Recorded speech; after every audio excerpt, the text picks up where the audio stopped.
Okay, we're live. The red light is on, the number's blinking. We're live. Okay, this is, I'm Verdi Arbusto. This is the Schumann Resonance Harmonics channel on YouTube and Facebook. Thank you for being here. If you're new, welcome. Remember to like, share, comment, and subscribe to keep my videos percolating up in the algorithm. If you've been here for a while, thank you for showing up again. Thank you for being here. Check to make sure that you are still subscribed. Hit the little bell notification button. Uh, I love that bell, at least here for this channel. The bell is symbolic of the resonances, ringing like a bell. All right, so this is just, I don't even have an introduction. This is the yesterday, and today's Schumann. This is my visual aid for this session. Today's session is going to be, hold please, how to properly read the Schumann resonance harmonic spectrogram graph properly. Okay, so let me get set up here. Okay, so I have my visual aid here over on this side, and then I have the text over here. All right, so this is one of those ones that, you know, I'm using a visual aid to refer to, but this is going to be mostly just me speaking. I don't know how long, maybe 40 minutes or something. I haven't timed this, but it's probably about at least half an hour read, maybe 40 minutes, assuming I don't interrupt myself, which, as we all know, I like to do. All right, so this is called the, hold on, let me, before we get into this, actually at 2 minutes, that's not quite the 5-minute mark, but let's take a pause here. Remember why we're here. Maybe have a drink, go out and have a smoke. And I am going to adjust my camera and have a drink myself. Okay. I also increased it, so I think it's a little easier for you to see, hopefully. And remember, this is all on my website. Part of the description is here in the video, but the link to my the blog is on the bottom. And I'm probably going to put this on Patreon and on the WordPress as well, eventually. All right, so this is basically how to read the Schumann resonance spectrogram, should be spectrogram properly. The spectrograph is the machine itself. The spectrogram is what it produces. Okay. The purpose of this essay is to assist people who are interested in understanding the Schumann resonances as atmospheric phenomena from a technical perspective. Additional to the atmospherics, we are faced with the detecting hardware of the antenna complex attached to the meters graphs used to detect, then record these signals, eventually plotted on the spectrogram. The Schumann resonances, SR, are a set of spectrum peaks in the extremely low frequency ELF portion of Earth's electromagnetic field spectrum. Schumann resonances are extremely subtle, which means specialized detecting equipment is necessary in addition to putting the detector antenna in a remote location. Complex chain of processing is necessary to secure a valid signal. There are multiple moving parts in this equation, and by moving parts I mean components in the filtering and the amplification signal, and even in the antenna itself, etc. Oftentimes, these subtle atmospheric electromagnetics are overpowered by EM fields of unshielded domestic electronics. We are looking to explore the Schumann resonances, SR. However, it's now a common occurrence to confuse the resonances with any and all atmospheric electromagnetics. We'll discuss what are the SR, what are the Schumann resonances, in addition to what they may and may not be.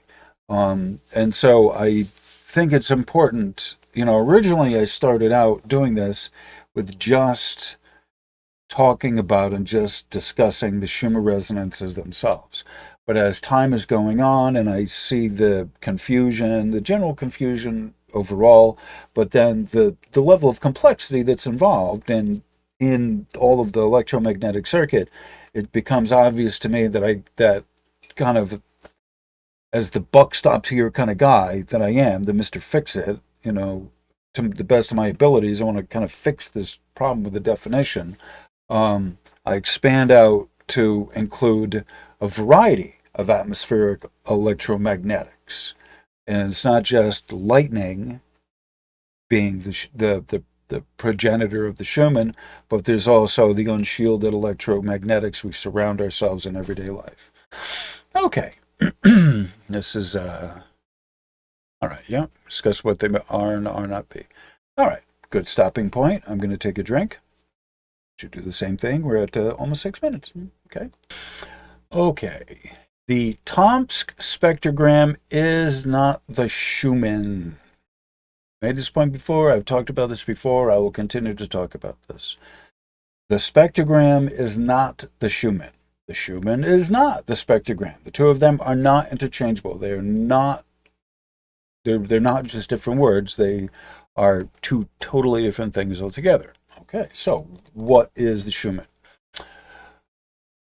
Although this phrase, first off, it's a phrase that's used a lot. Okay, so just because it's used a lot doesn't mean it actually has a real definition. Okay, I just want to say that.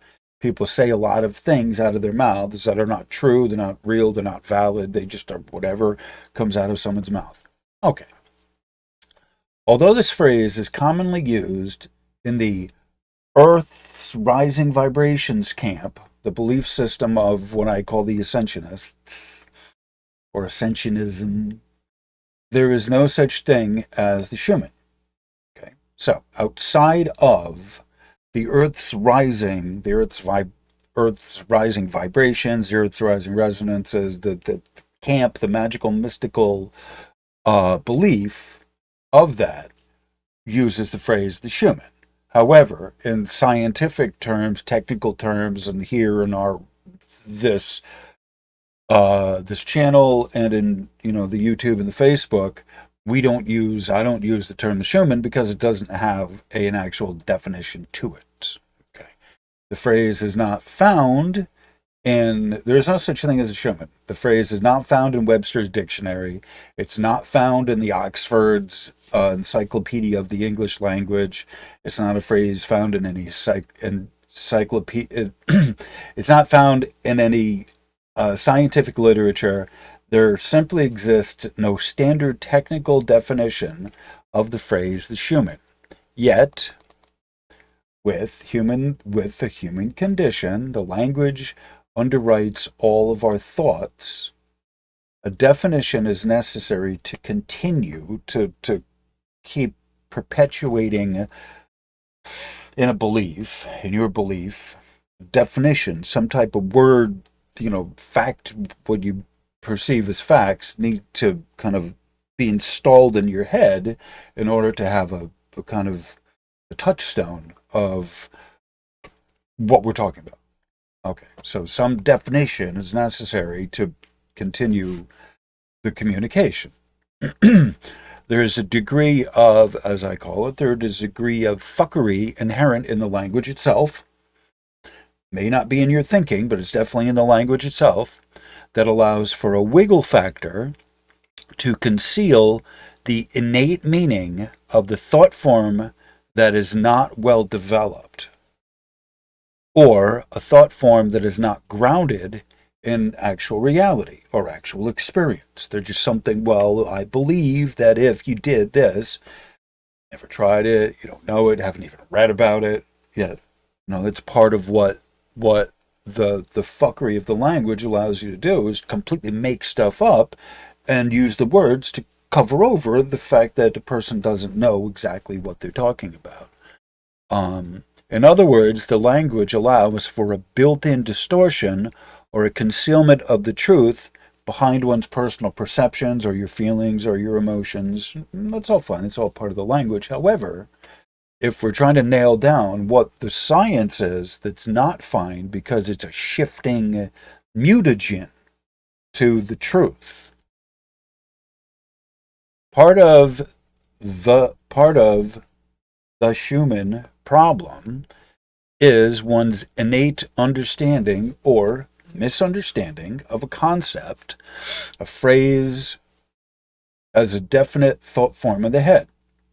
In other words, what clear picture does a person have in their head of the phrase, such as, in our example here, such as the Schumann? What does that phrase conjure up in someone's head? Okay, so this is the first problem we have, first level. All right. Part of the Schumann problem rests in an inability of the vocabulary itself being able to convey a proper meaning. Schumann resonances are radio and visible to the unaided eye. As such, you need a visual aid. So, a visual aid is provided for things that are invisible. However, the vocabulary of the Schumann inherent within that oftentimes is a lot of mumbo-jumbo, such as a timeline shift, something way, way, way, way, way out there that you're not able to convey in any way, shape, or form, yet this technical technical glyph of the Schumann allows you to potentially show any manner of phenomena that isn't showable. It's not otherwise showable. You can't show it. Like a timeline shift doesn't even actually exist. But it's believed it exists, and so we'll put it on the Schumann. We'll put it on the back of the Schumann as showing this thing that's not otherwise showable. But we're going to put it on there anyway to further our agenda, I guess. Best way to put it. Okay. Part of the Schumann problem is the fact that the word inherently is meaningless, technically speaking. Okay, so there's not even a phrase that's used in the literature called the Schumann. Okay, so there isn't an inherent, even built-in definition to the word itself. It's a made-up phrase that didn't even start out being something else that got misappropriated. Okay, the Schumann is a phrase that just got what's the word? Fabricated out of whole cloth. Schumann, Winifred Schumann is a gentleman's name. Okay, the Schumann is not referring to either this gentleman or his work, which is the spectrograph of the resonances. Okay, so the phrase the Schumann is technologically meaningless. It's not attached to anything in actual real terms. It is one thing which has been misappropriated to represent something else which is inherently different. So the phrase the Schumann has been co-opted to be used as a cover for a narrative, a contrived narrative, to allow it to be scientifically proven. Are you following me? You are following me. Please leave a comment. Say, yeah, I understand what you're saying, and I understand what the problem and the difficulty of learning properly about the Schumann resonances when the Schumann is in the way.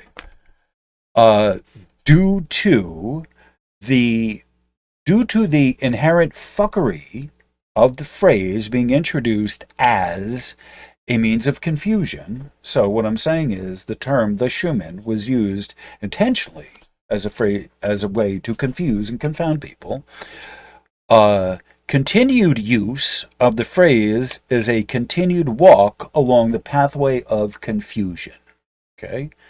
Due to it being used as a phrase of confusion, it started out as a way to confuse in our Disney side narrative, as I call it. Continued use of the phrase is a continued walk on the pathway of confusion. Choose whatever pathway you want. This resonates with you, or it may not. Completely up to you. I'm not telling anyone what to do, what not to do. I don't care. I'm just saying, relative to the technical part of this, of what I'm representing, what we're supposed to be learning here, use of the Schumann means that you're just on a confused pathway and don't know what it is. You don't know what the word is. You don't know what it means. And that's fine. Okay. It's fine. If that's where you're at, that's fine. Belief itself, however, has a power. Belief is fueled by the rhetoric we choose, the words we choose to use. How well do we know our own viewpoint or the tenets of our belief? For example, call it the Schumann. How well do you know what it's representing?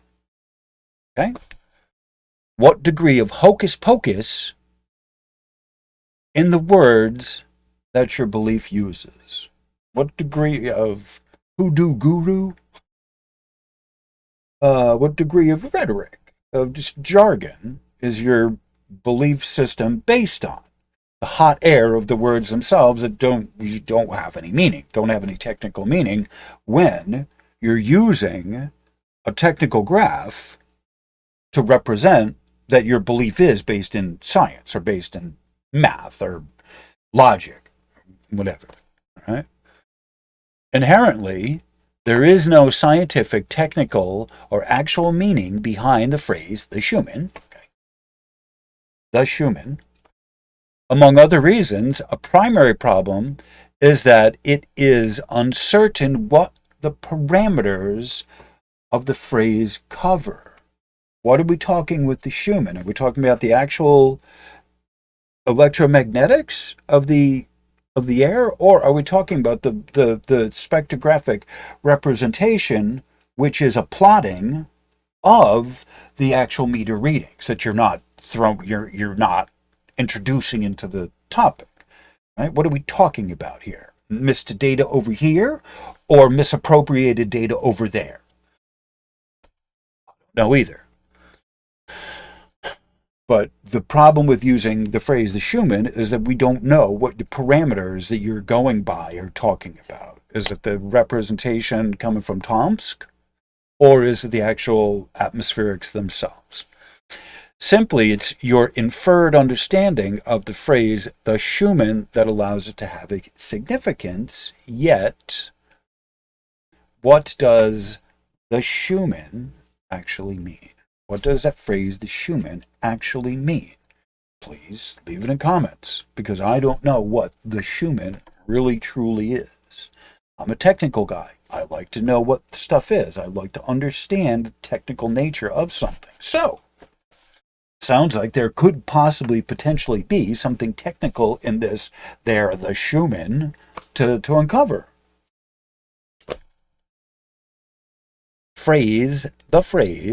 The Schumann is at a point of what amounts to religious ideology associated with what I call the religion of Schumannism, or the cult of Ascensionism, perhaps. That there is no standard definition behind the Schumann is essentially what allows wonky ideology to be corrupted. So your ideology is already kind of punky from the beginning. You're not grounded in the actual science of what you're calling science. And so you're already got 1 foot on a banana peel, 1 foot in the grave of your relative to the belief, the longevity of your belief. And you're calling something science that isn't science, and yet the actual science isn't proving what you're saying. That's what I call a wonky ideology. And listening to the mumbo jumbo of the ascensionists or whoever, let's not even call them a name, but the people that are interpreting the Schumann based on just channeling the ether, not on any science, are corrupting what you're understanding about the spectrograph, the data, the information, the science. Science has been corrupted by listening to people who are not grounded in the actual facts and the actual correct process of how the signal is created, in addition to how to read it properly. Essentially, there's a difference between the Schumann and the spectrogram. I've mentioned this. The biggest difference is the inclusion of the supporting data and how the visual representation gets transliterated, which means read, or whether it's interpreted. So that's the difference between the Schumann and the spectrogram, is that the spectrogram gets read by, you have the dependencies here, so you're just reading it one-to-one, as opposed to the Schumann, which isn't using any factual data at all, and they're just trying to interpret it based on, dimensions or something, or the flight of butterflies or unicorns. I don't know what people are basing their reading of the Schumann if they don't have the data that goes with it. How are you able to figure out what that spectrogram is if you don't have the dependency information? All right, so that's the difference between one and the other. Introducing the spectrogram. So let's move on. What is the spectrogram? The spectrogram is a composite plotting. It's a plotting in color. It's not a graph. It's not a one-to-one representation. This is a plotting. Like a printer, large-scale printer as a plotter. You bring a picture to it, and then it plots up the picture. The plotter didn't take the picture. Okay? Your printer was not the thing that took the picture. You take a picture in your camera, send it to the computer and have it printed. That's what the spectrogram is. That's what the spectrograph creates. And the spectrogram is a plotted representation of a signal. You need to remember that. Got to remember that. That's one of the other differences between the spectrogram and the Schumann, is that people look at the spectrogram as a receiving unit and not a printing unit, not a printer. It's really important to understand that, first and foremost in all of this, that the spectrogram is a plotter, like a printer. It's not receiving in the data. Spectrogram is not sensing the data. It's not receiving the data. It's not measuring the data. It's printing up data from a sensor. Again, the printer that you print a picture on is not what took the picture. Spectrogram is not what senses the data. Good time to pause for a coffee break. I get to think about that. That's what I said, because that's the difference between the spectrogram, the Schumann, is that people are looking at the Schumann, the spectrogram, as the Schumann as a receptor of what's going on. Okay, so I need a drink. Good place to pause before I go into the next portion. Okay, I'm back. Onward and upward. Okay, the spectrogram is a composite. It's a plotting in color based on the information of the reporting dependencies of amplitude, quality, and frequency. This is one of the differences between the Schumann and the spectrogram. The spectrogram is plotting the signal, printing it. It's not measuring the signal. Schumann resonances are global electromagnetic resonances generated by lightning discharge in the cavity between the Earth's surface and the ionosphere. The cavity between the ionosphere and the Earth ground is called a waveguide. Schumann resonances bounce off the Earth's surface. They are not generated from the Earth's surface. Lightning discharges are similar to the striking of a bell, which then continues to ring. And the reason I bring up the bell analogy frequently is because Professor Schumann himself brought up the bell analogy in describing the Schumann resonances, and oh gosh darn it, it's a great example to use to explain the Schumann resonances that keep ringing after the amplitude has stopped. Gaia's heartbeat. There is another circuit entirely that conducts power through the planet herself. This is the lower DC circuit of the telluric grid of the geoelectric circuit. So the Earth-Sun link, and all of the planets is the geoelectric circuit. So the planet itself is the lower DC circuit. That is the planet. Within the planet itself is the heartbeat of the planet. Okay? Gaia keeps her heartbeat in her chest. The Schumann resonances are not the heartbeat of the planet.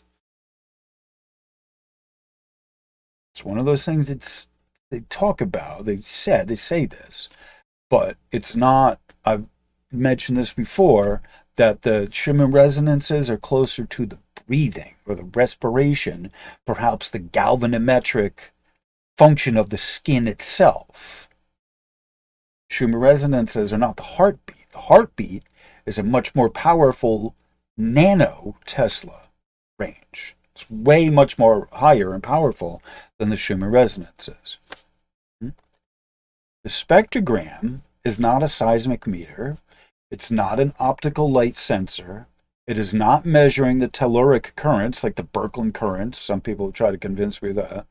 It is not recognizing UV series, UVA, UVB, UVC, UV, zeta. It's not picking up any of that in the antennas. And a lot of times it's not really picking up that in the spectrogram either. Not that it doesn't have an effect on you as a person, it just doesn't show up in the Schumann series spectrum of resonances in that range, of the Schumann range, which is 0.3 to 46 hertz, remember that. The Schumann resonances are the product of lightning discharges between the upper DC and lower DC circuits, which continue to propagate as magnetic waves, which circle the globe, eventually oscillating in place to create the atmospheric resonances. I've written all this, I've mentioned this before. I'm just giving a really quick synopsis of technically what the Schumann resonances are, being that they are not Earth's heartbeat. This atmospheric resonance hum is that which is recognized by the antenna detector unit. Therefore, is that which is recorded by the spectrogram, subtle atmospheric resonances of the pico range, both picotesla and picoelectron volts, for what it's worth. Information outside of set range of signals gets filtered out as noise. So in our case, it's like I just said, 0.3 to 46. Well, Tom cuts it off at 40 hertz. So anything from 0.3 to 40 hertz in that range, it receives that as a valid signal. It gets filtered at 40, so anything outside of that gets chopped off. Anything below 0.3 gets chopped off as well. And so there are other interferences that may show up on the spectrogram, but they get filtered out by the active filtering system. And it's to avoid a false image. They filter these things to avoid a false image, so that the people who are receiving and looking at and observing the signals and the data from Tomsk won't be complaining. Spectrograph machines in general break down a range of signals, light, that constitutes frequencies or portions of the overall signal. With any spectrogram, it's important to get the information of the dependencies. This is the signal after it has been filtered and conditioned. It's when I call it raw data, it's it's not quite raw data is before it's filtered and conditioned and all of that. All right. So the raw data has a lot of noise in it.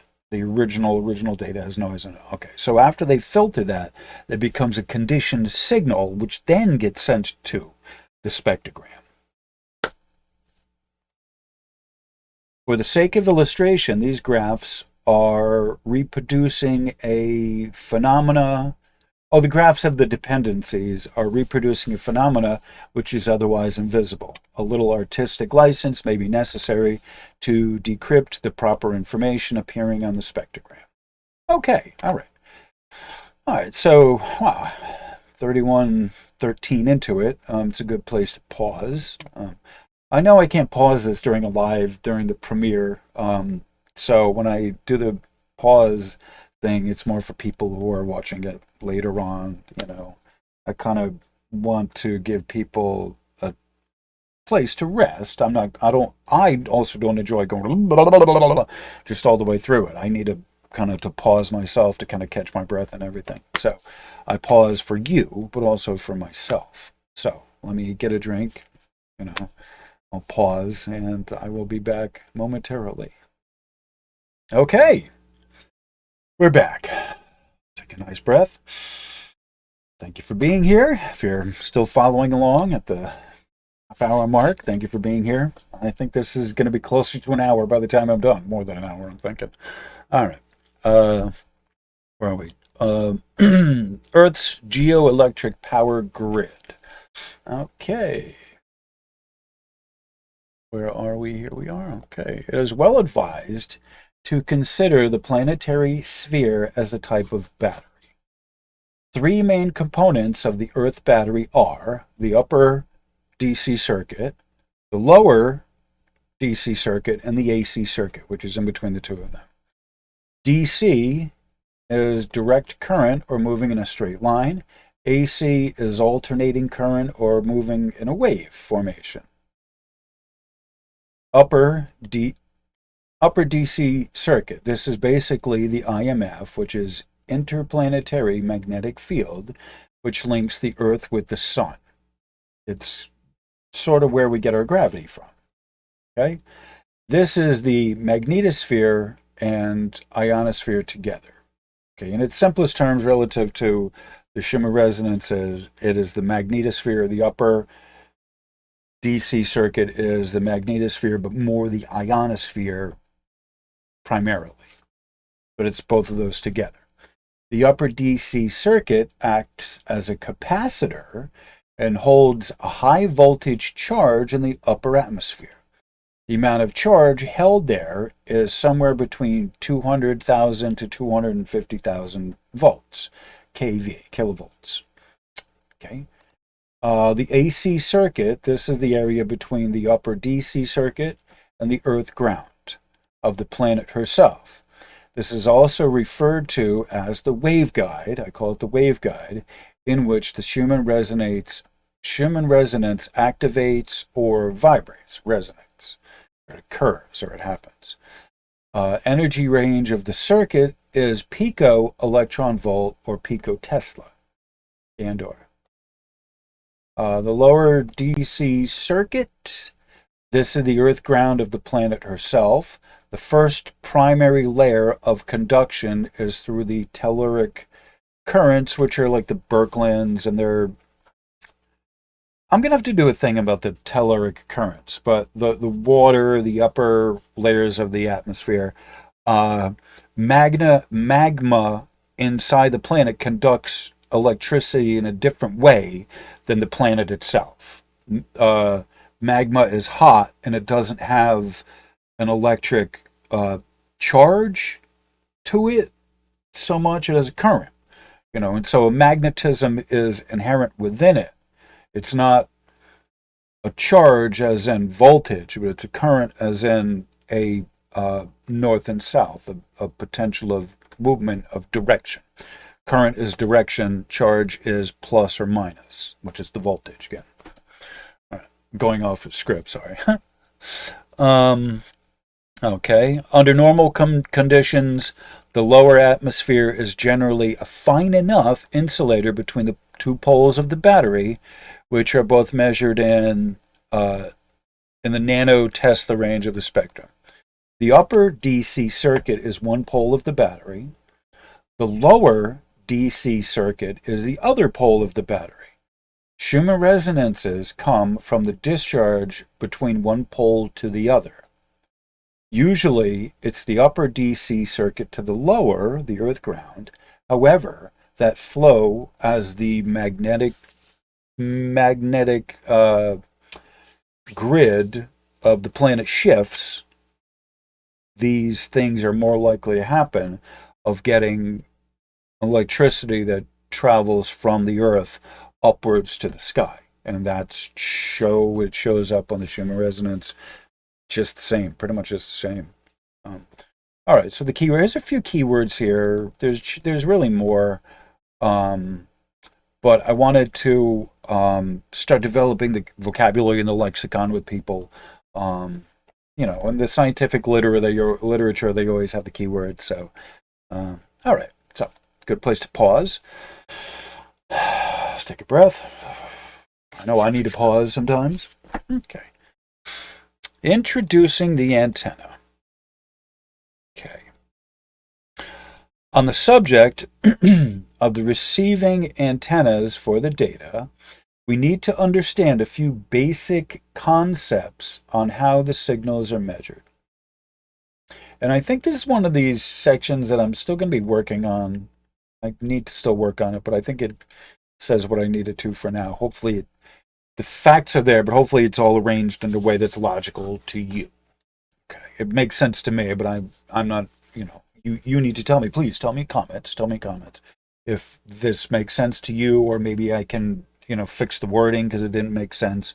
This is what I'm looking for when I do this, is please give me feedback to let me know if you understand. If you do understand it, yes, but what parts of this don't you understand? That's when I need to do this as well. All right, so atmospheric electronics propagate and move through the atmosphere as follows. Amplitude is the electric portion of the signal propagates vertically in a theoretical column. So the amplitude travels in a upright fashion. Okay, I give the example of a flagpole. Okay.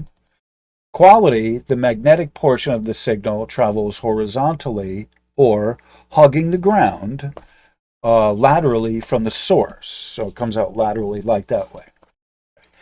There is a dipole type antenna which measures the amplitude or the electrics, which is read in decibels of picoelectron volts.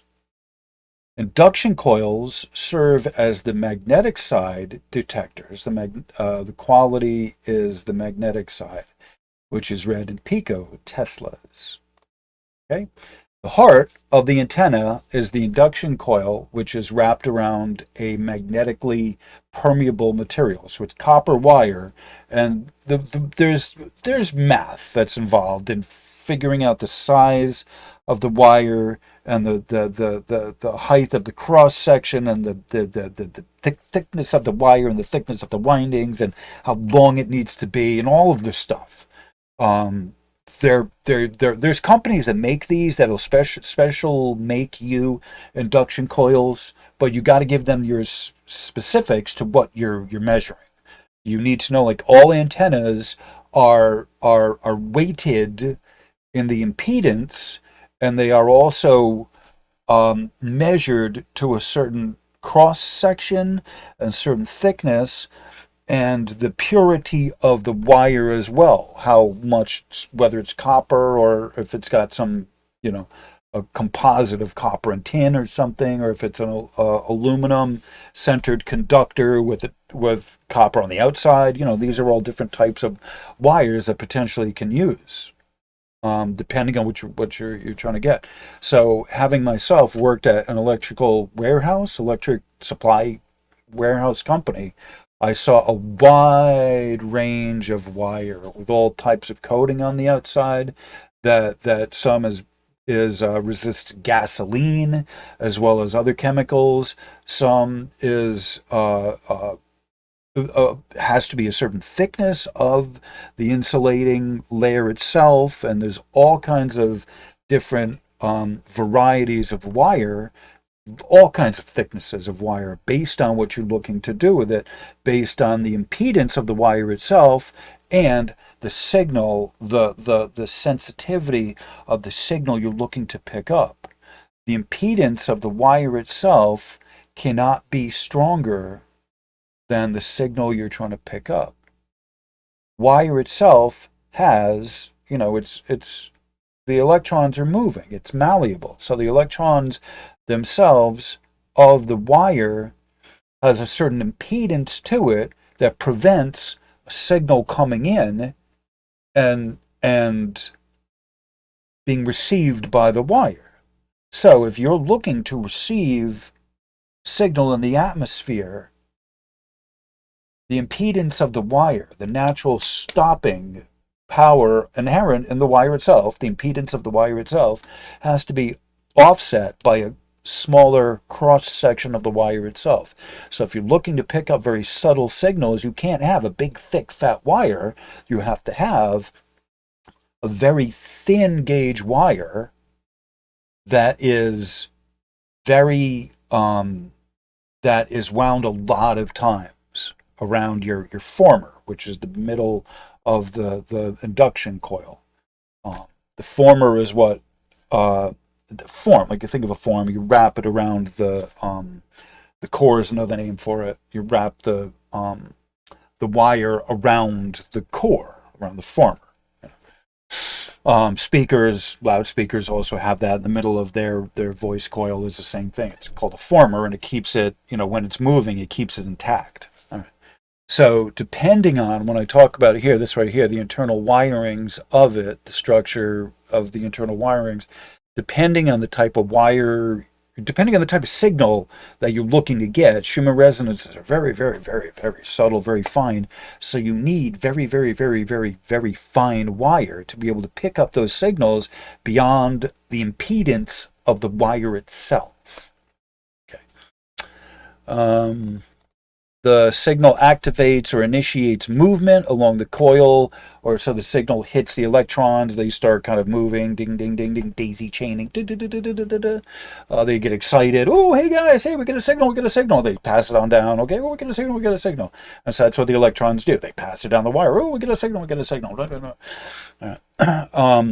and so that what I just did there showed you the report. Oh, we get a signal. It passes it down. So that's a report from the electrons. They move, and so that signal that gets sent down the wire, the coil, gets a report at the end of it. It moves the little meter, and you get this, the report based on the strength that's coming down the signal. Okay. All right, so the information plotted on the spectrogram is the dependency of the dipole antenna, so the amplitude, the dependency of the two induction coils, sometimes there's only one. Okay, I'm not sure if Tomsk has one or two, but there's at least one induction coil, usually two. I'm sure that they have two.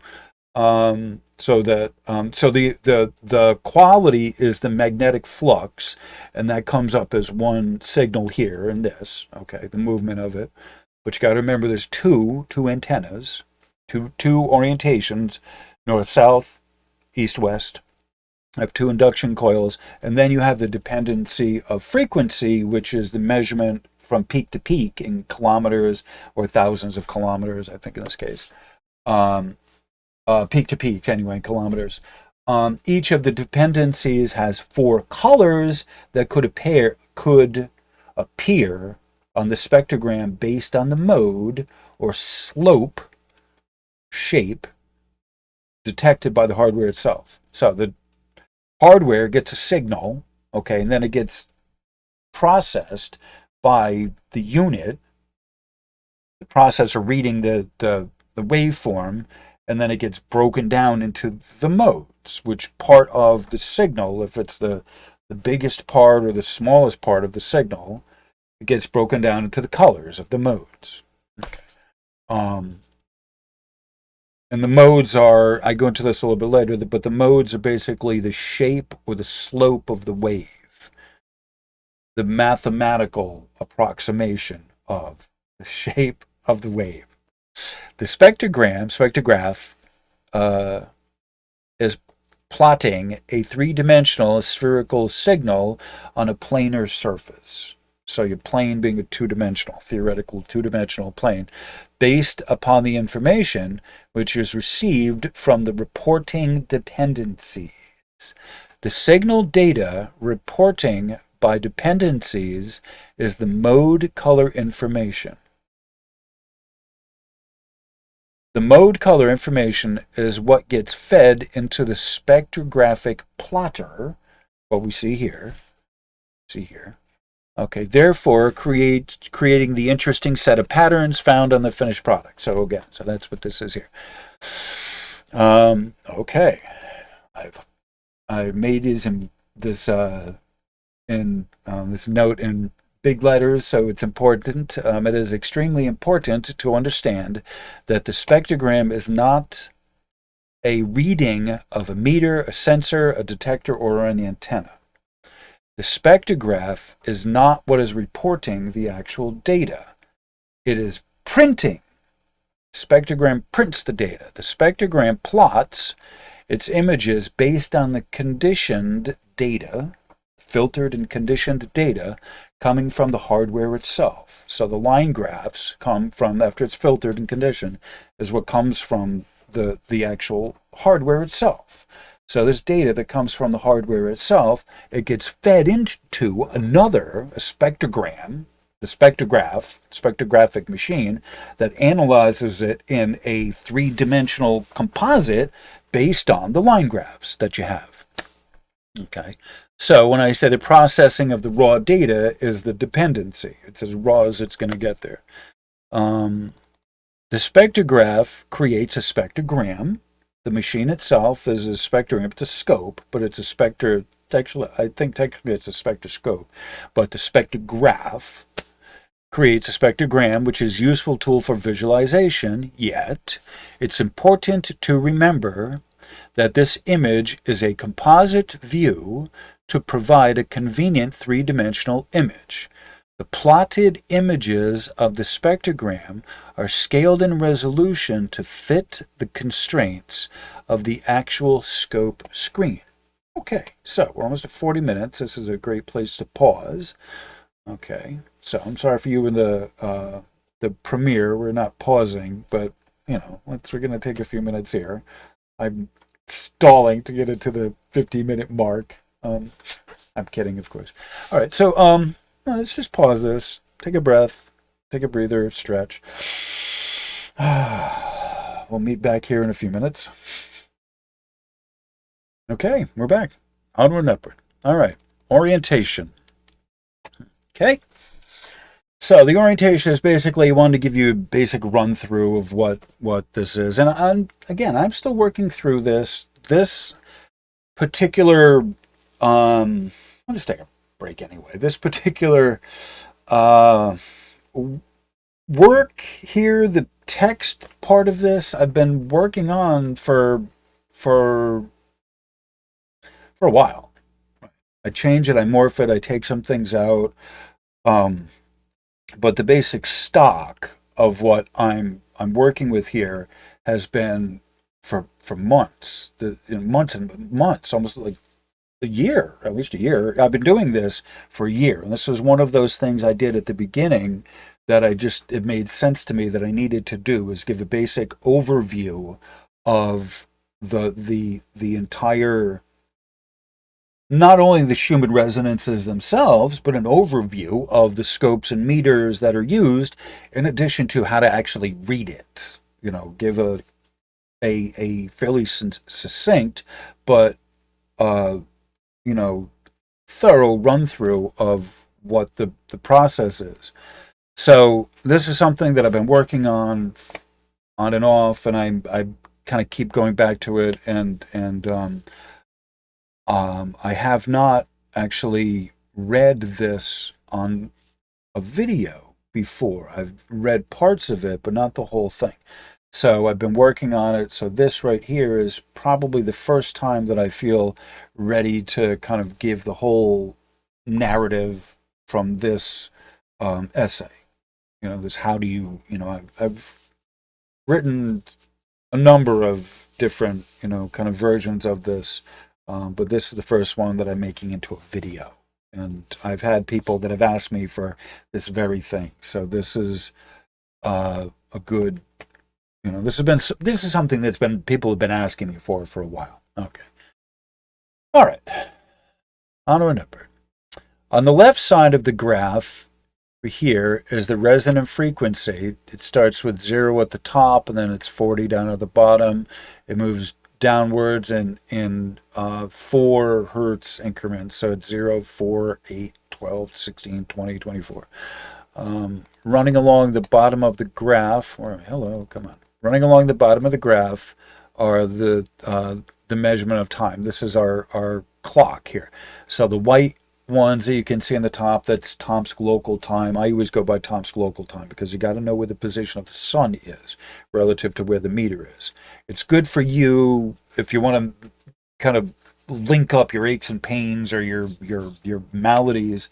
If you want to link it up with Tomsk, so you know when their peak was and this and that. But if you're trying to read the resonances themselves on the chart, it's important to know what their local time is that you're using. The yellow numbers below that are the UTC, which again, it's for your own personal thing, maybe more relevant. Okay, went through that already. UTC originates in Greenwich, England. UTC stands for Universal Time Coordinated. Tomsk is UTC plus 17. East Coast is UTC minus 5.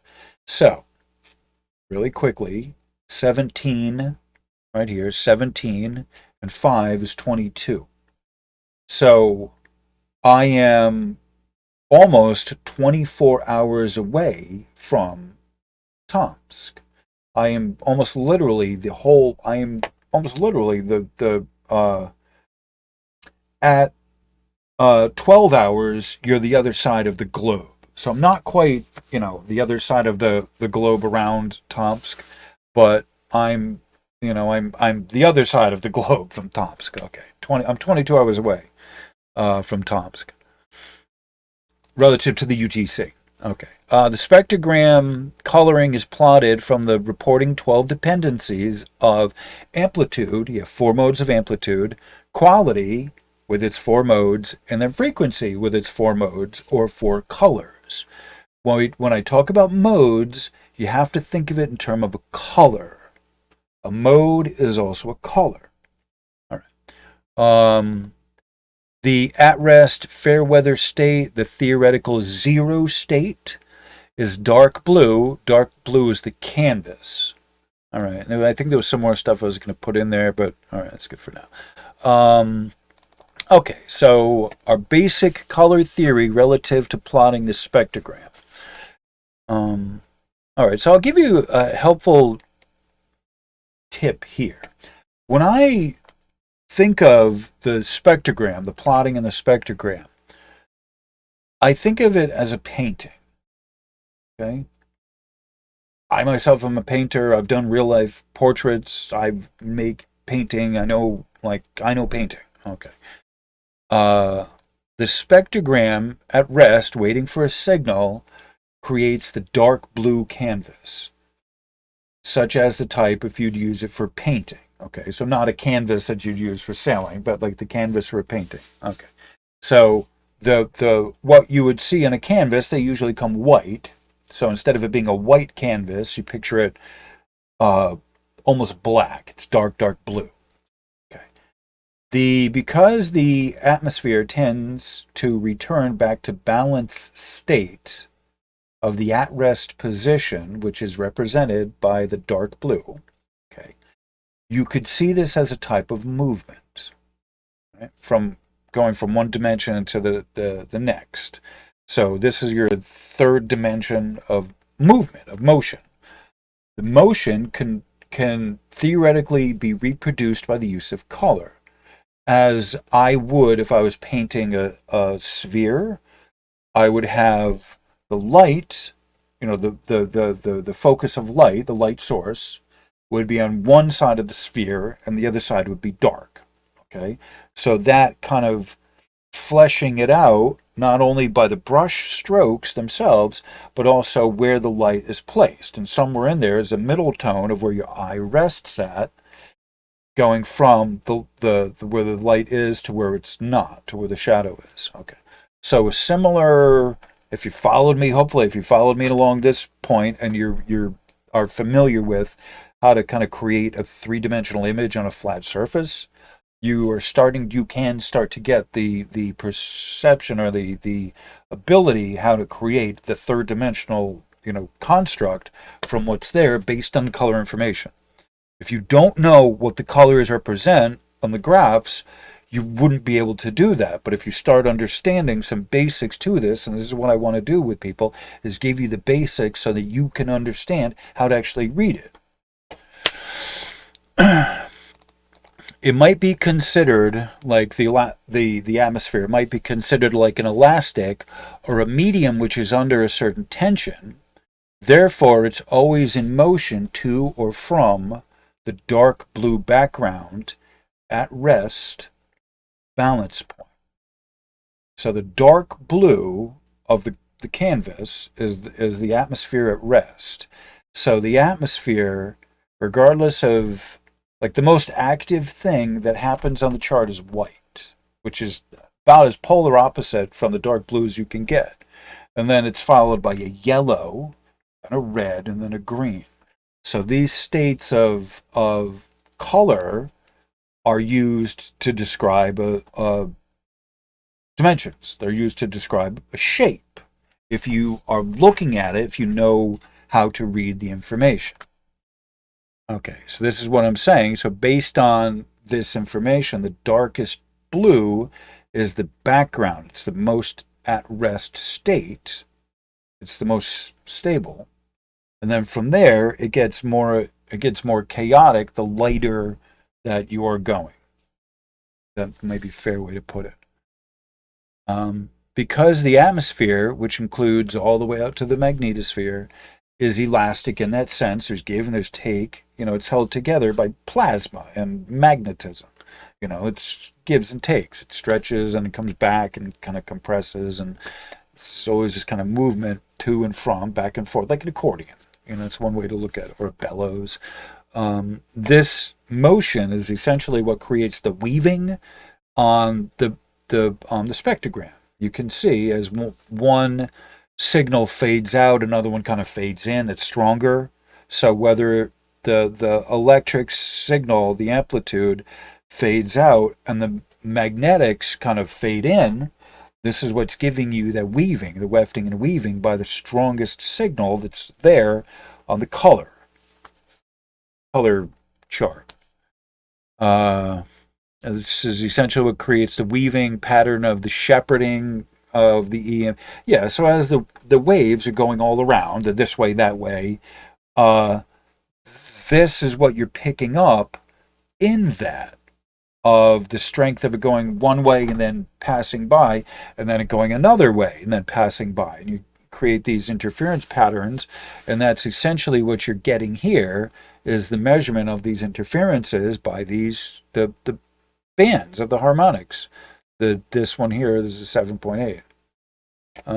Okay. The at-rest state of fair weather is our theoretical 0 point, which starts as a dark blue or navy colored background. This is the canvas that we come, that we come back to.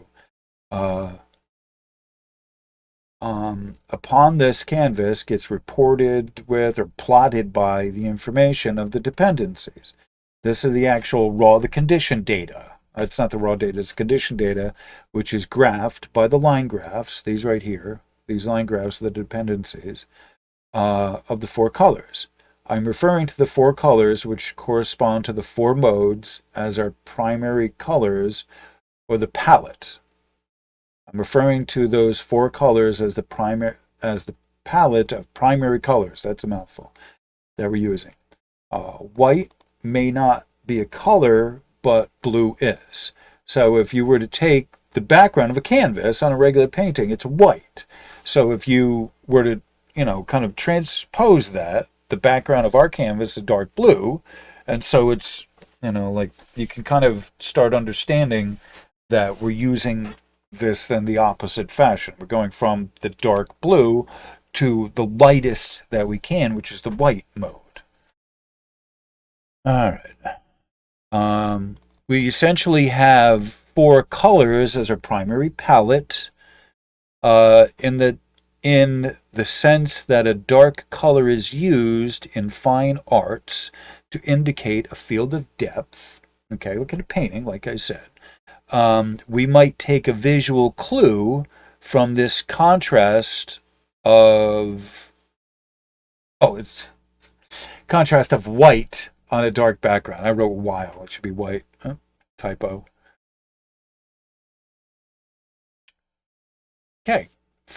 The contrast between these 2 visual opposites, the white of the mode 1, and the dark blue of the background, provides the potential for dimensional information, like ascribing the geometry of instead of the word dimensional, I kind of like the word geometric information, geometry, using some creative license and decrypting the signal pattern information. So like I said, this is part science and part art.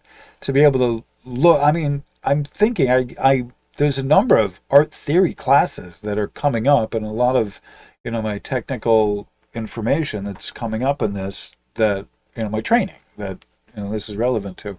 All right. The ability to absorb solar information is not a universally held trait among all humans. Oh, that should be color. Some are simply better able to detect minor differences between colors. Additionally, not everyone will be able to properly extract the technical data based upon a casual glance of the color patterns alone. The full report of all the dependencies is necessary to decrypt the proper readings from the spectrogram. That says a bit, doesn't it? I'm just want to say, I've been blessed by having a lot of technical expertise and technical, exposure to a lot of technical machines, technical gauges and meters, and all kinds of stuff. Knowing how wire is made, working with wire, working with antennas, working with all this stuff. So I feel blessed. So for me, this is, I know what I'm looking at, and I'm able to do this. But for me to have to describe this for you, I'm fine with describing, telling you whatever you need to know. However, for your own sake and your own ability to look at this, you really need to be well equipped, intellectually, educationally equipped with the background to be able to come into this prepared to read technically what it is you're looking at. And so my guiding principle is not to just give you the information and read it out to you. It's to tell you the process I'm using for you yourself to be able to discern and decipher this information yourself, so that perhaps you yourself can explain this to people technically. It's one of the greatest things that I get. It's one of the greatest things that I get from people is in the comments, them coming back to me. I think it was Trish or someone just recently said to me that for the first time, I was able to explain some solar weather to the family. They're probably just they're at the most basic level, so you don't have to be too complicated. You just need to be a little bit, more than just basic. And so she was able to explain the solar influences and the Schumann resonances in a basic, easy to kind of understand package there. That made my day. I needed to hear that. Thank you. Like, that's what I want people eventually. You are not going to be at the level I'm at. I don't expect that. Why would it be expected? I have 30 freaking whatever years experience in this. You're not, no one's expecting you to be at that point. However, it is nice that we go over the basics and you understand the basics. And so, as complicated as this may seem, this is as basic as I can be and still keep the core of what's relevant intact without going into the math and the really technical and the engineering and all of that. Just keeping this with words that I can, kind of associate with a picture over here. This is, this is the core of it. This is what makes it worth learning about the Schumann stuff, or what makes it worth for me to explain this and express this to you, is when you get the basic stuff here. Like, this is not basic, but relative to what we're doing, this is as basic as I can make it. I haven't put math in here. I'm not giving you numbers. I'm not giving you differential equations. I'm just sticking with words that have a picture attached to it. It's not getting much easier than this. I don't know how to simplify it any more than this, and still have it actually mean something.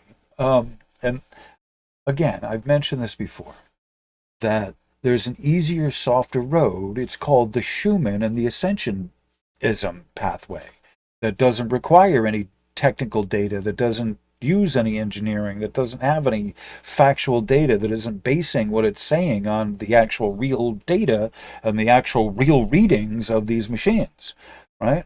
The easier, softer path to this is just the made-up narrative of the Disney side of the Ascensionists, that, it's a mood ring, a societal mood ring or whatever, So I can only present this in the best way possible to you. I can only give this to you from my heart of what I'm able to, and hopefully you can grasp the more basic stuff of this, even if you don't get the more advanced stuff.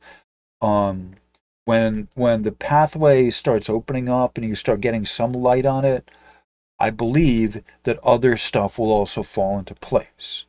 But you got to get a handle on what is happening with this, with the information, with the graphs, with the visual, line graphs, and all of this stuff. You got to get a handle on it so that you're not feeling overwhelmed, but also so that you're not getting the okie dokie from people. I think that's really important. It's fine enough to know this information for yourself, to know it, right? Like I do. I know it for myself. I don't need to share it. I don't need to be public about this. I'm not asking your opinion in it, right? That's not why I'm doing this. I'm doing it to show you, so you yourself are able to know the difference between what's real and what's shinola.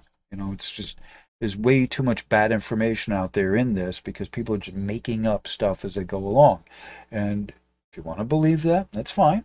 Right? I'm not telling you what to believe. I'm not telling you, change any of your beliefs on anything. However, relative to the Schumann, you need to know what the technical accepted engineering of this is before going off into, a belief system that is allegedly based on science, but it's not. Right? If you're going to base your beliefs, I hold this myself wholeheartedly. If you're going to base your belief system on science, it should be the actual, real, true science and not the imaginary version that's being put out there for everyone to graze from. You're going to have your belief rooted in science. It should be, you should know what the science is. It's simple. Okay. So how much more do we got? All right. Oh, there's a lot. All right. We're coming close to the end. All right. So over an hour, hour 10 into this. All right. 1:11:11. All right. Okay. The even though we were kind of pausing, it's time to take a break. I need to take a drink. It'd be time for you to take a leak. Okay. Let's meet up in a couple minutes. Okay, we're back. All right. So this is the last leg of the our journey here. The airport is in sight. We're getting ready to bring our landing gear down. And for me, this part here, what we're going into here is kind of a shift, if you will. I have to this point brought up all of the constituent elements, all of the various elements that are necessary to really kind of figure this out. So I've given a basic overview up to this point. So where I'm at now is to give you some really kind of hardcore technical tips or tricks of how, this is my how I'm, I'm just giving you my experience on how I, interpret the data or read the data that's on the spectrum. Okay, so 12 dependencies or 4 modes of reception. All right, so first question is, what is the mode? When we have Cumiania, Italy, the VLF measuring stations do not have modes. They have a different thing altogether. The modes are a relationship between the electric and the magnetics. Okay, it's a measurement system that constrains the size, mathematically constrains the size of the height, the amplitude with the magnetic portion. Okay. The short answer is that a mode gives one the coloring protocol plotted on the spectroscope. Okay. Each antenna complex reports. Antenna complex is, I told you, it's the dipole, and for different monitoring stations around the world, the antenna complex would be different depending on the type of equipment they have and depending on the processing and, whatever else is included in the package.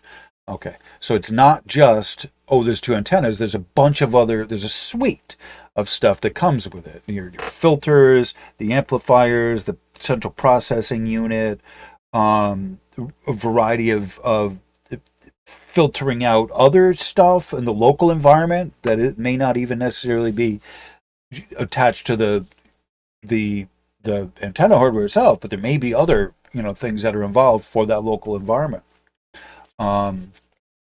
Wires that are whatever you got. So for each of the antenna complex, for the Schumann resonances, it reports in modes. Some of these reports, some of the research has 6 modes, some have 3. It depends on the range of frequency that you're looking for. The higher or the larger range of frequency that you're hunting for, you will have more potential modes available to you, which would mean more colors, theoretically. May make for a prettier signal, but you may not be able to understand it any better if there's more colors involved. I don't know. This is set up, has some filtering process. Okay. Each antenna complex reports 4 modes of amplitude, quality, and frequency. The mode is the size and the shape of the wave.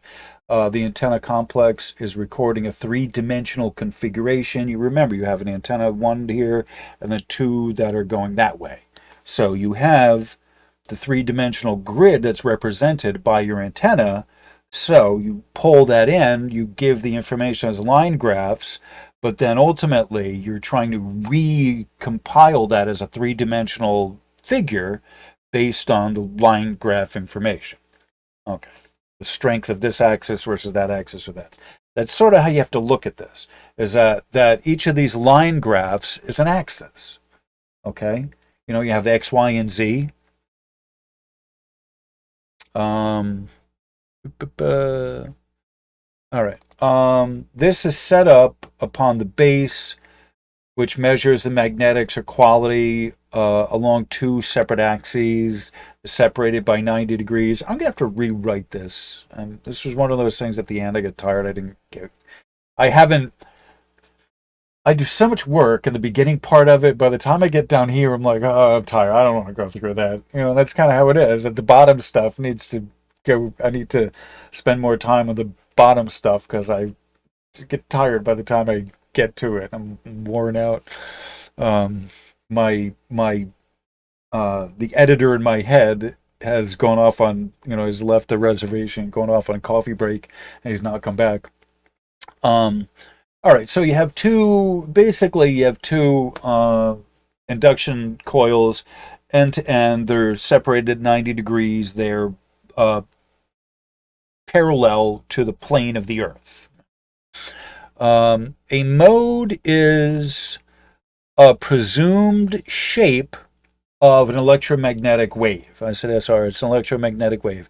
There is a mathematical description of the size and geometry of a wave in a theoretical model within the processing of the incoming signal, which in the case of Tomsk, gets 0.3 to 46. So within the range of signal, again, it's capped at 40 hertz.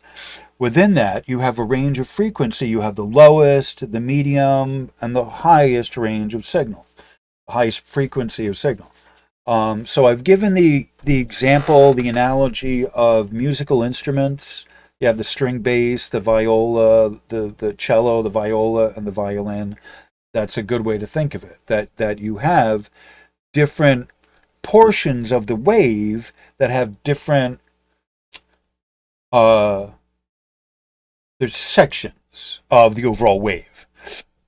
I think that's probably the best way to put it, that the modes portion out the overall signal into various size and shape mathematical models of various size and shape waves. Let's do okay. Okay. All right. Modes are what provide the coloring on the spectrogram plottage. All right, so the plotted spectrogram is here. Okay. Modes are inversely related between the height of the amplitude and the width of the magnetics, which translates to the direction the brush moves. In addition to the size of the shape or the brush used as the color of the spectrogram. All right, so this is, I'm not sure I wrote this the best way, but what I talk about is the mode represents not just a color, but it also represents the size and the shape of your brush. The mode is a mathematical representation of a size and the shape of a wave. So on the canvas, you're painting the image of a wave.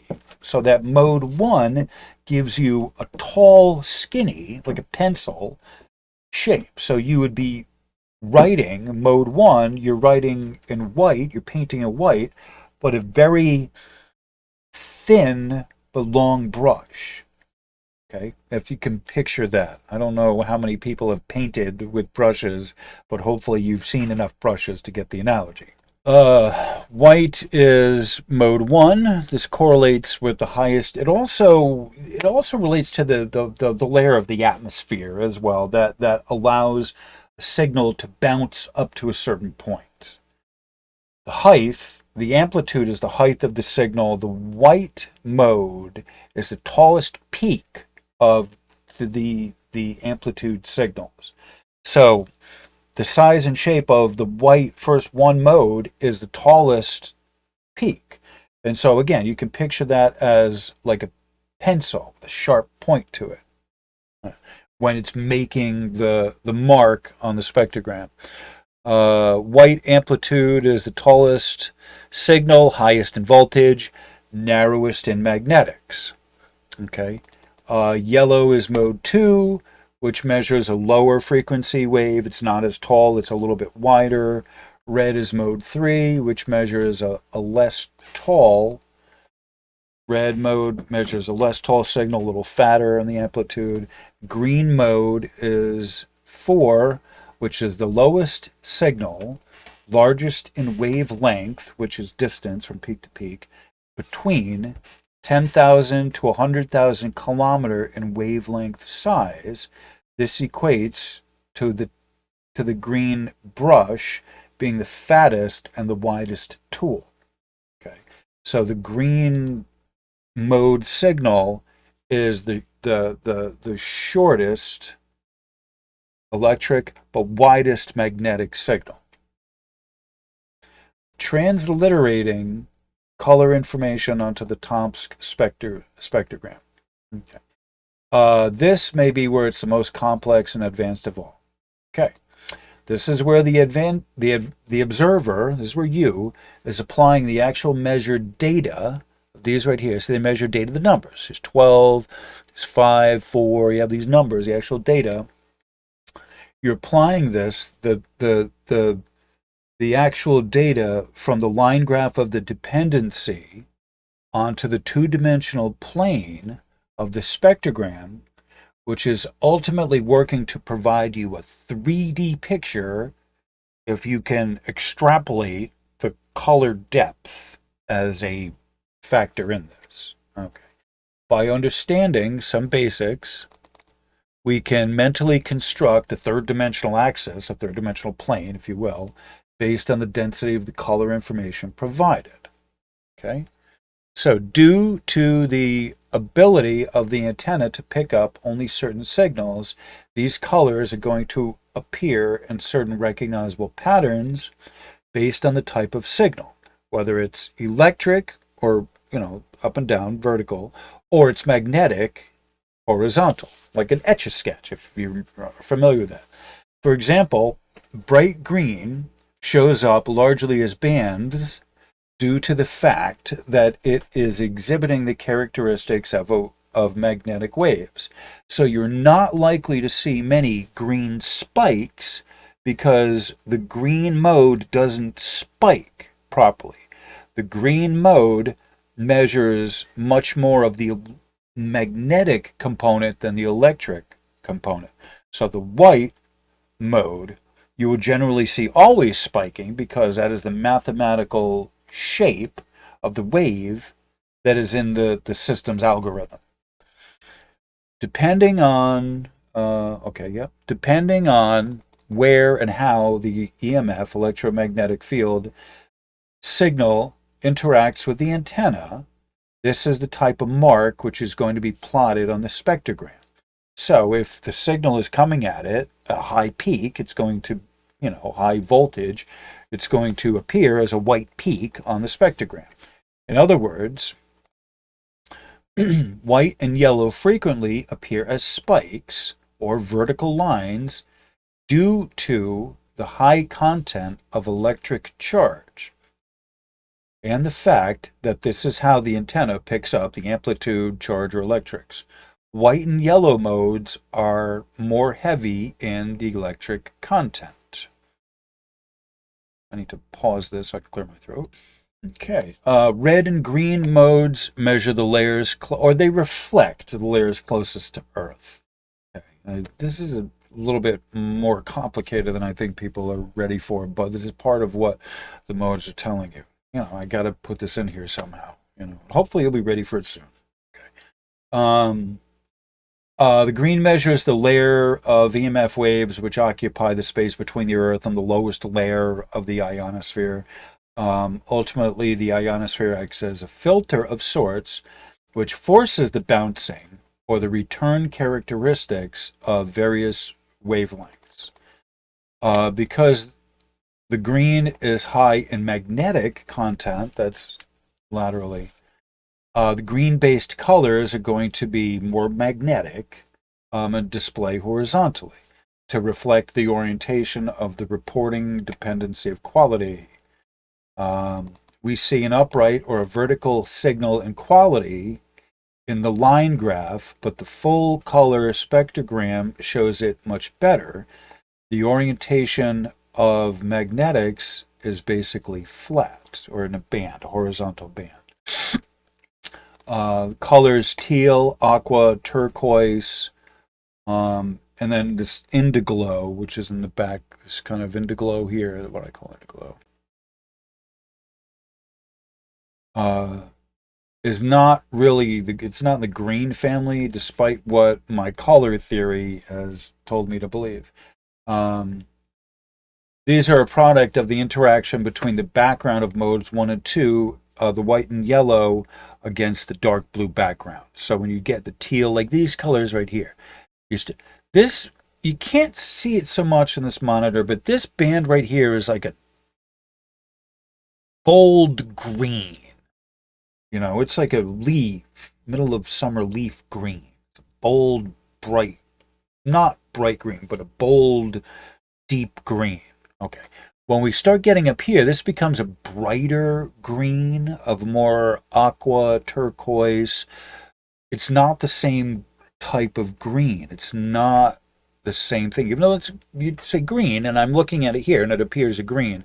Having seen this enough times, I can tell you that these are a teal and an aqua color. They're not the same green as the lower frequencies. The green, what I describe as green, is this first harmonic, and part of the second harmonic here, good chunks of it, but not all of it. And when you get to the third and the fourth harmonics, then you start seeing it as an aqua teal color, you know, like that type of a thing. All right, so yellow, white and yellow is top going down, as it were, into the otherwise calm background state of the at rest of the dark blue. Going upwards from rest into the bottom of the modes due to heavy magnetics, the coloration goes from dark blue into green. So what I'm talking about is the dark blue into green, the heavy magnetics, this horizontal band, you don't see like any white at all, and you see some of the mid-grade electrics of the rust and the coral colors and all of that. So the dark green, the green of this first band is the juxtaposition of the green mode against the dark blue. Okay, so you get a very vibrant middle hue green of the heavy magnetic portion. However, as we get up into the more electric side of the harmonics, this right here, top going down, is white and yellow juxtaposed on the dark blue, which gives you aqua, teal, turquoise. All right, this is how I know that the bright teal and turquoise is a signal moving top, high charge, downwards to the at-rest state. Yellow, red and yellow make orange, pumpkin, rust, which is this. Hold on. Get it for you. All right. So this kind of band here, you see a little white in there, but it's primarily the rust colors, the rust belt of the rust coral. Not really pink, but you get maroon in there, a little dig of maroon in there. Some yellowish content in here, more yellow than white. So these are what I call mid-grade electrics, mid-grade magnetics. These are the rust colors, which fringe around the white. You have the high peak of the white, and then invariably around it, you'll always see the rusting fringed, as I call it, fringed with rust to the white spikes, and that's what this is. It's the yellow and yellow and red are sticky together. They become sticky and they stick in the middle here. of this. And then you also see can kind of, the rust can also kind of percolate up on itself, on its own, amplitude. Whereas the white, you're going to see as a spike, and green, you're going to see it as a band. Okay, so the lowest mode green you see as a strictly horizontal. The first mode, amplitude 1, you see it as a spike. You're not going to see a white band going across because it's not, it's not the shape, would not be within the mathematical constraints of the shape of the wave that they have programmed into the AI to get this information. All right, so like I've said, mid-grade electrics, fairly balanced with the magnetics. And this is why the orange and rust colors seem to float in the air of the chart, because it sort of more or less is floating in the air. All right. Okay, so and then the last item there is this is the shareable link to this in case you want to get all the text. Probably a good idea because all of this description doesn't fit in the description for the video. All right, so all right, we're at an hour 31 minutes. This is definitely long enough to do a premiere. I wanted to just read all this stuff, get it out there. And those of you who are familiar with the Facebook group, I've posted, like I said, I've posted this in some version or another multiple times. And this is kind of like the tableau I keep working on to get it so it's a good, concise narrative. So once again, I want your comments in this. If parts of this, and I know there are parts of this you do not understand, maybe more that it's beyond you, maybe less that you're grappling somewhat of, but please give me questions on this so I know how to kind of finesse this down so you can get something out of it. I really need people to get something out of this to make it worth it for me. I'm not doing this because I want your opinion on, oh, hey, check out my research. Tell me what you think. No, I want, you can accept this or not. It's up to you there. But I want it to be as understandable in as simple of a language I can. And that's what I'm asking for. That's what I'm asking for is if you're understanding this in simple language or if I need to expound on anything. And I always answer, to the best of my abilities, I answer specific questions. If there is a statement that's made that's ended by a question mark, I will answer that and address that as a question. If there's a statement that's made that may be a question, that's not addressed as an actual question, that may not get answered as a question. I may respond to it, but it may not be addressed as a question. So if you have a question, please put it in the comments. You can leave me a comment, that's fine. But if you have a question, please end it with a question mark so I will know it's a question and I will answer it. All right, so on that note said, remember to like this video, share it with your friends, comment on it, and subscribe if you haven't already been subscribed. And if you are, please check to make sure that you haven't been unsubscribed. That's part of the fuckery of YouTube. All right, thank you all for being here. I very much appreciate it. Those of you who are getting something out of it, you're making it worth my time to be here. And I appreciate everyone, your love and your support. Thank you. I love the comments that I get from people. Thank you all very much for just support. Just whatever. Thank you. Have a great rest of your day. Namaste.